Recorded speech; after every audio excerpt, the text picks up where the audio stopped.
Hey, you! Before we start our show on the city budget and the city looking for feedback, we actually have some feedback needs of our own.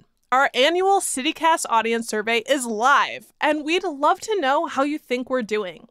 It's a 6-minute web survey, so easy peasy, and da-na-na-na! Anyone who takes it will be eligible to win a $250 Visa gift card, plus CityCast Madison swag. The link is at citycast.fm/survey. We'll also drop that link in our show notes. By the way, if you did this last year, we still want you to fill one out. New year, new data. Please and thank you. Alrighty, back to it. Today on CityCast Madison. The city of Madison says it's facing a major budget shortfall next year, a projected $27 million in the hole. And they can't just ignore it. It's the city's legal obligation to balance the budget. One solution, a property tax referendum for voters this November, and/or significant cuts to city services. As these are big decisions, the city's currently holding public engagement events across Madison, asking residents what services are most critical to them. We sat down with the president of Madison Common Council, Jeanette Figueroa Cole, to ask how the public sessions are going and to hear how the council is approaching this moment. It's Tuesday, May 22nd. I'm Bianca Martin, and here's what Madison's talking about.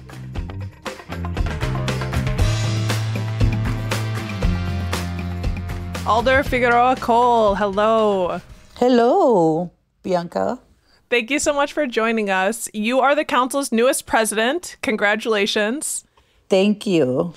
Well, so we're here to talk about the budget, the big topic of the moment. We've been hearing about the substantial deficit and that weighty choices need to be made. And there's news in recent weeks that the city did millions of dollars better last year than we expected.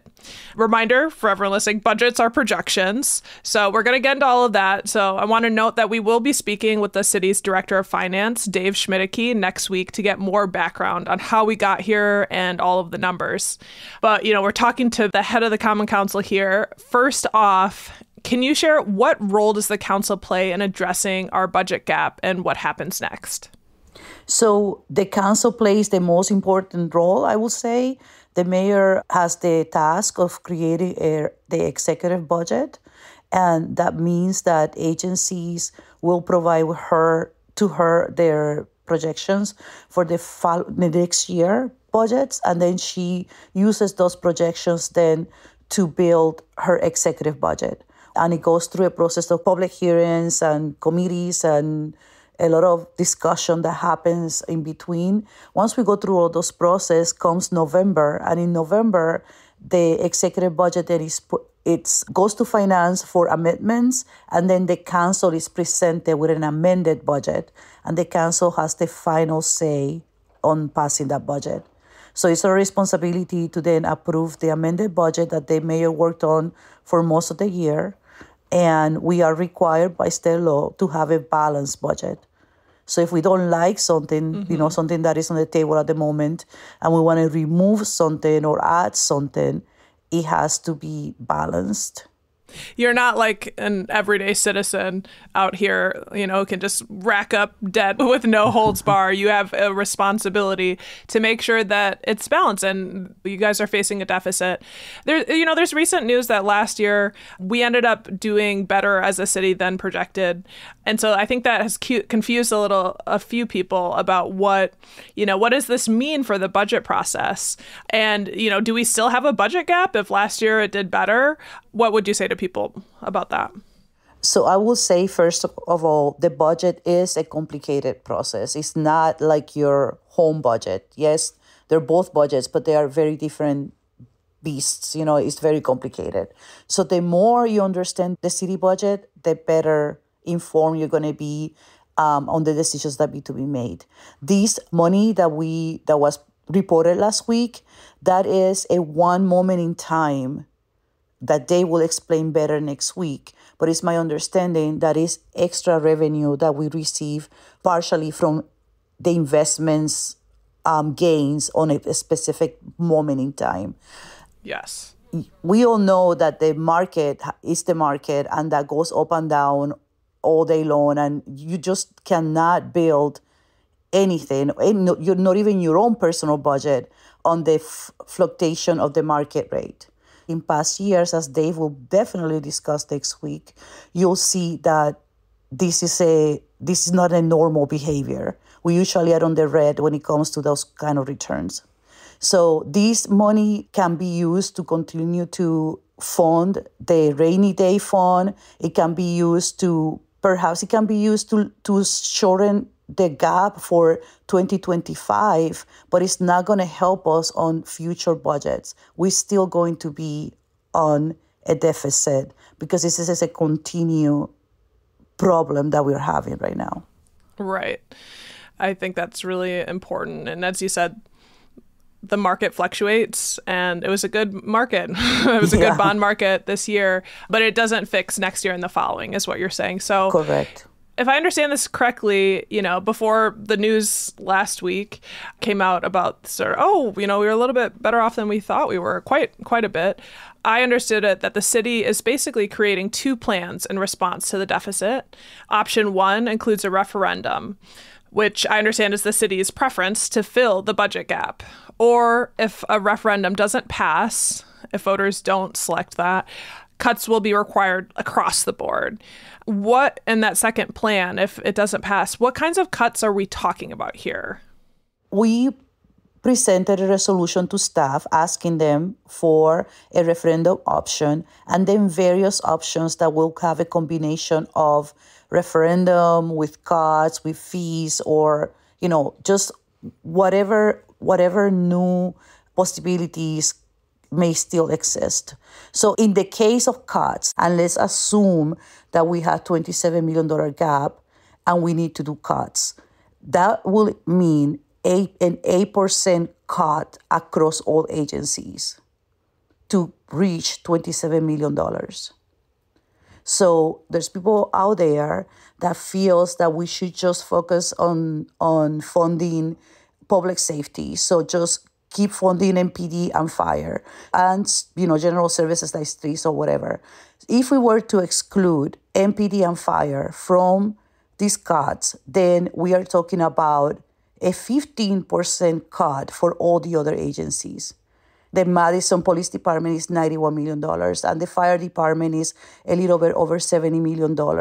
And then the next largest agency is streets, which is $27 million. Right? So essentially, you can also compare the referendum to removing the entire streets agency, right? It's the same amount of money. Wow. So it wouldn't make sense for us to, just cut community services, which is what social services, people like to say, when those budgets are so small. Sure. That will not reach to the level of $27 million. You have to have cuts across the board to accomplish this. Yeah. And, have you identified what the council's largest priorities are for the budget in these conversations and some of these contingency plans? So we are actually, now that we have a full council office, we are equipped with enough people to cover 20 elders plus all the other things that elders do. We were able to put together a series of community engagements to just talk about the budget. So we already had two of those, one on the east side and the west side, and the next one will be on the south side area. So we are using those opportunities not only to educate people about the budget, but also to collect what are the people's priorities. What things can they not live with? I mean, can you live without the garbage pickup? Can you live without recycling? Can you live without the number of libraries that we have around? And those are just examples. Again, we are not fixed on any specific thing. So we are in the process right now of collecting information and trying to gauge from people what are the things that they value most. Those are the kind of conversations we're currently having.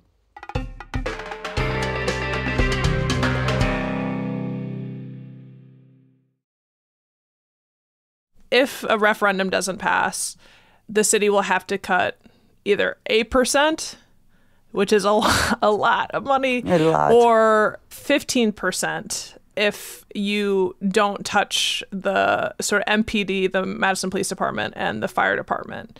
So you're talking about some serious impacts here across city spending. And so you have been really intentional to bring residents into this conversation early. I know that I've seen that. And as you mentioned, you did an East Side event already. You've done a West Side. You've been holding public engagements to hear constituents. Can you talk about those conversations so far? Like how have those conversations gone, both, the East Side and the West Side? So the dynamics were a bit different on both sides of the city. For the East Side, we established a plan that allows for everyone to participate. Not every single person on the city has the comfort to get to a microphone and express their views. Not everyone on the city has the same concerns, right? And there's people that, they're intimidated by other people that may come across with,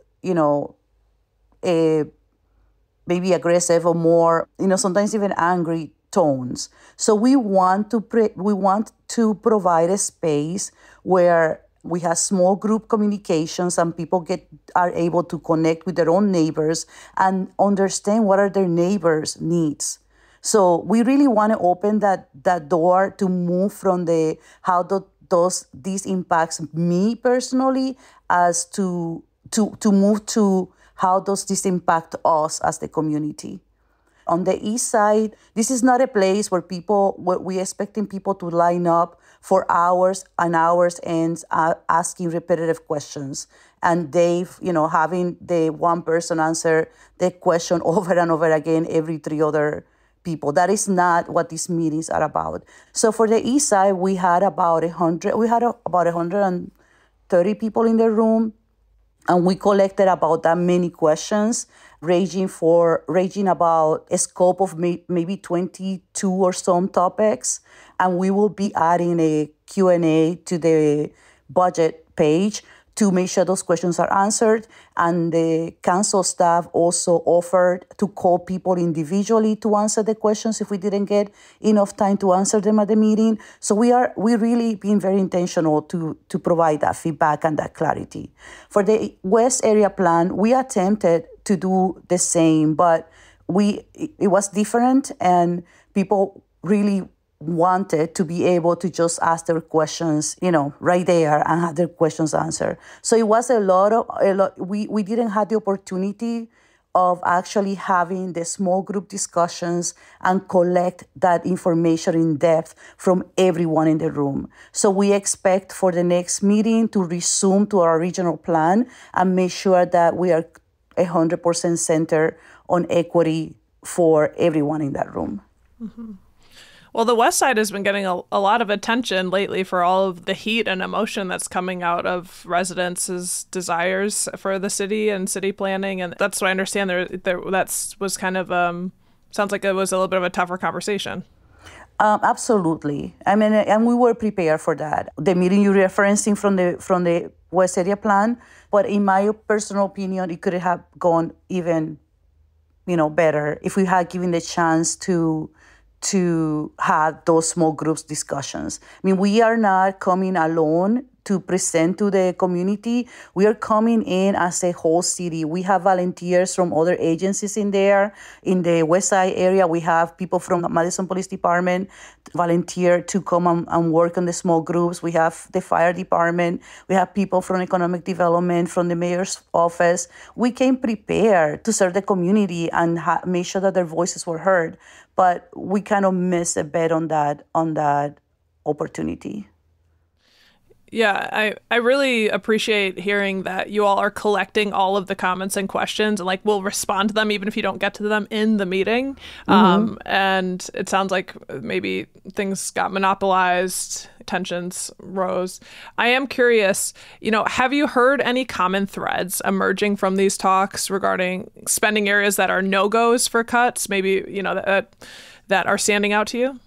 Well, the things that really standing out to me, to be honest, which is a bit frustrating, is the level of misinformation that is being sent out there, not only from community members or mediums like Nextdoor, but even the media. It has been disheartening to see the level of really bad information. Like, for example, the ARPA funding having an impact on the deficit.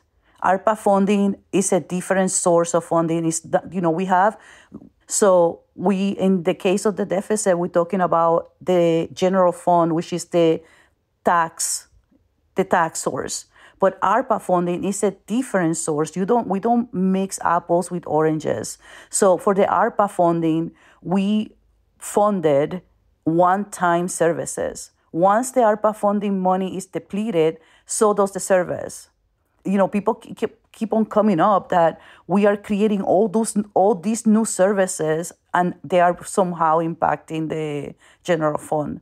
And that is not accurate. One example of that is the Dairy Drive location for the urban campground. That location was 100% supplemented by ARPA funding. So instead of worrying about, it's frustrating for me that people are so worried about this misinformation that we use tax dollars to support that location, and specifically, we should be worrying about what are we going to do to continue to support this population once the ARPA funding money is depleted. Because it's not in our budget today. So how are we as a community going to come together to support the unsheltered population in Madison? And Dairy Drive is not the only service that is at risk at this moment. Sure.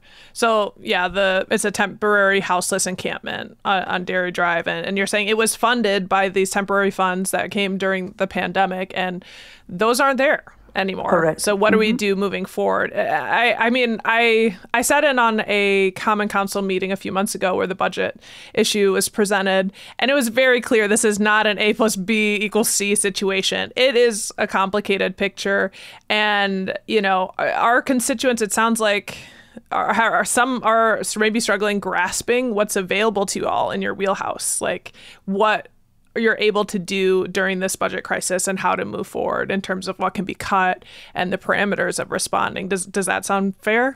Absolutely. Like, for example, fees. We can create a fee for something. That is fine. But according to the Wisconsin laws, you have to create a fee that cannot be bigger than the service you're providing. So if I'm providing a service that costs me $1,000 to run, I had to implement a fee that only creates $1,000 on revenue. I cannot say, I have this service that costs me $1,000. Let me create a fee for $2,000 so I can use the extra $1,000, use it somewhere else. We can't do that. So we had to create a fee that is specific. Is specific for a service, and it has to match the $27 million that we're looking for, right? And the other problem with fees is that there are a fixed dollar amount that is applied equally to every dwelling unit. So you have a single family home raising 4 children in poverty, you're going to pay the same amount of money than people that have means to be able to afford a little bit more. And that is not what we want to do as a community. When I started talking to this lady about the budget yesterday, and I do this with everybody, I always go back to I had to put a disclaimer out there. I don't see the city budget as a political issue. Whoever wants to politicize it, fine by me. But I personally do not see the budget as a political matter. I see the budget as the city's values. What city do we want to live in? What city do we want our children, our older adults to live in? So that's what the budget spells out. I was looking at, I think it was Albuquerque's budget. I don't know anything about that city. I really don't know anything about that city. But just by looking at their budget, you know that transportation is value there. Sure. You know what I mean? You know, because they spend the money on that. Granted, they have billions of dollar budgets and they don't have the restrictions that the Wisconsin state puts on us. But you can see, when you look at our budget, what does it tell about the city of Madison? That's really a question that we should be all asking ourselves. Yeah. And I mean, we just talked a little bit about the temporary houseless encampment at Dairy Drive. I when I think of Madison, I think of it as a very generous place, a place that is very interested in social services. And of course, that's on all of the services are potentially on the chopping block. How concerned are you, like at this point, looking at all of the different options about how different Madison might change in that arena specifically and what we can offer? Yes, we have engaged with some people that those are the first things that they want to cut. But maybe I'm naive to think that we do live in a city where the majority of the people care about serving people that need help. Let's talk about, for example, domestic abuse. Like, the city as an entity doesn't have any programming. We don't run any social service programs to help people that are encounter domestic abuse. That's why we partner with agencies that do that work. Because if we don't run social programs, we're not the sole source of funding for those agencies. They get money from multiple sources, and the city is actually partnering with them to help solve that. What will happen to those agencies, specifically in the domestic abuse realm of things, if we remove that funding? All we are going to do, if we were to remove funding for social services, you're just going to increase the level of services and needs in the police department and fire and many other places throughout the city. So just not paying to solve problems just alone generates more problems. You're not saving money by not addressing the root cause issues that some of these monies provide the support to address. Well, we want to continue these conversations with you for sure as the process moves forward. And I know, I mean, as you said, people are engaging in these events that you've been holding. You're having more. Can you tell us about when and where the next engagement events are and how folks can get involved even later down the line, if at all? So the next event will be on May 29 for the Southside area in the Village at Park. So we are moving the event to the atrium, which is a slightly larger space than the library. But, there will be signs all around the atrium area to direct you to the right place. And that's on May 29.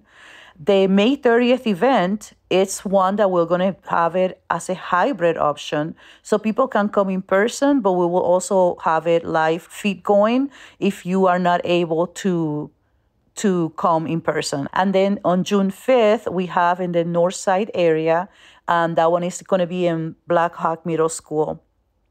To get more information and to stay up to date with the locations and the registration and all that stuff, just go to cityofmadison.com/cancel. Scroll down the page and you'll see all the locations in there, all the links, and you'll be able to just click on those links and register. Please make sure to let us know if you need accommodations, any special accommodation, if you need any interpretation, and we'll make sure that we have people there to support you. Wonderful. Alder Figueroa Cole, thank you so much for giving us your time today. Well, thank you for having me. I really appreciate it, Bianca.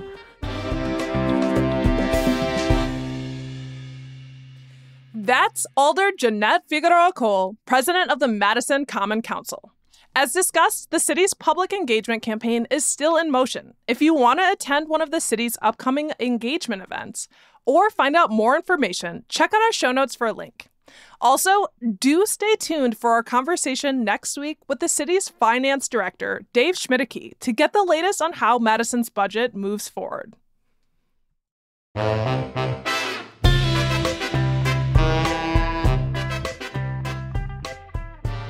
That's all for today here on CityCast Madison. I'm Bianca Martin. If you enjoyed the show, why not share this episode with an engaged citizen? We'll be back tomorrow morning with more stories from around the city. Until then,